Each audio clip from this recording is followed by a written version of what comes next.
ধর্মাবলম্বীদের সবচেয়ে বড় ধর্মীয় উৎসব শারদীয় দুর্গাপূজার সামনে রেখে দেশে কোনো ধরনের হুমকি বা চ্যালেঞ্জ নেই, এমন মন্তব্য করেছেন ধর্ম উপদেষ্টা আফম খালিদ হোসেন।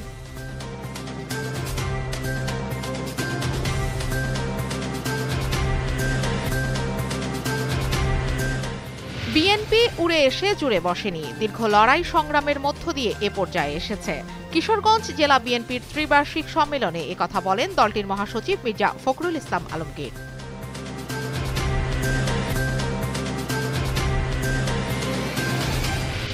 আলোচনার টেবিলে সমস্যার নিষ্পত্তি হবে বলেই মনে করছে বিএনপি। তবে পিআর সিস্টেমে কেউ নির্বাচন চাইলে সে বিষয়ে জনগণ সিদ্ধান্ত নেবে, এমন মন্তব্য করেছেন বিএনপির স্থায়ী কমিটির সদস্য সালাউদ্দিন আহমদ।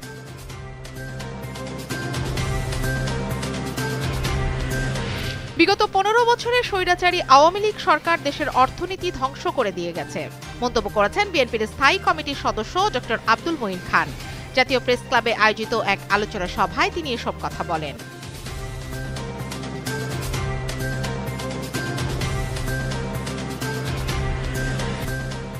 বাংলাদেশ সহ এশিয়া ও আফ্রিকার ৯ দেশের ওপর ভিসা নিষেধাজ্ঞা আরোপ করেছে সংযুক্ত আরব আমিরাত। ২০২৬ সালের জানুয়ারি থেকে নতুন এই নির্দেশনা কার্যকর হবে।